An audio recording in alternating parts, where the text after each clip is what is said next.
పంచామృతాభిషేకం అనేది పరమశివునికి అత్యంత ప్రీతికరమైన పూజా విధానంలో ఒకటి.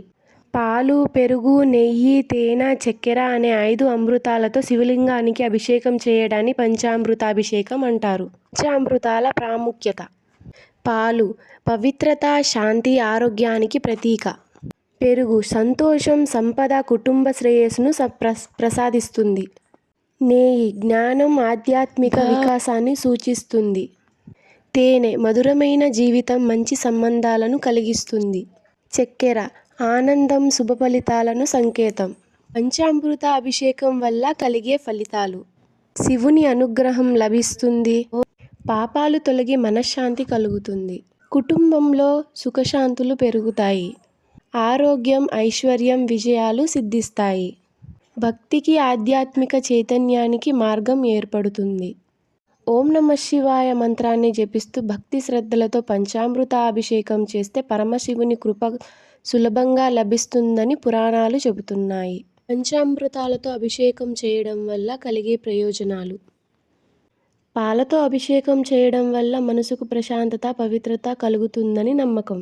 పెరుగుతో అభిషేకం ఆరోగ్యం, శక్తిని ప్రసాదిస్తుందని చెబుతుంది. నెయ్యితో అభిషేకం చేయడం వల్ల ఐశ్వర్యం, శుభ ఫలితాలను ఇస్తుంది. తేనెతో అభిషేకం మధురమైన జీవితం, మంచి సంబంధాలను కలిగిస్తుంది. చక్కెరతో అభిషేకం ఆనందం, సంతోషాన్ని ప్రసాదిస్తుందని విశ్వాసం. పరమశివుడు భక్తుల పిలుపుకు వెంటనే స్పందించే బోలాశంకరుడు. ఆయనను మహాదేవుడు, నీలకంఠుడు, పశుపతి వంటి అనేక పేర్లతో పూజిస్తారు. శివుని తలపై గంగాదేవి, జటాజూటంలో చంద్రుడు, మెడలో నాగభరణం ఉండటం ఆయన ప్రత్యేకత.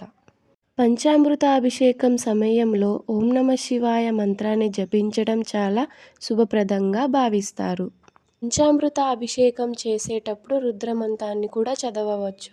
ఓం భైరవ రుద్రాయ, మహారుద్రాయ, కాళ రుద్రాయ, కల్పాంక రుద్రాయ, వీర రుద్రాయ, రుద్ర రుద్రాయ, ఘోర రుద్రాయ, అఘోర రుద్రాయ, మార్తాండ రుద్రాయ, అండ రుద్రాయ, బ్రహ్మాండ రుద్రాయ, చండ రుద్రాయ, ప్రచండ రుద్రాయ, దండ రుద్రాయ, శూర రుద్రాయ, వీర రుద్రాయ, భవ రుద్రాయ, భీమ రుద్రాయ, తల రుద్రాయ, వితల రుద్రాయ, సుతల రుద్రాయ, మహతల రుద్రాయ, రసతల రుద్రాయ, తల రుద్రాయ, తల రుద్రాయ నమో నమః. ఓం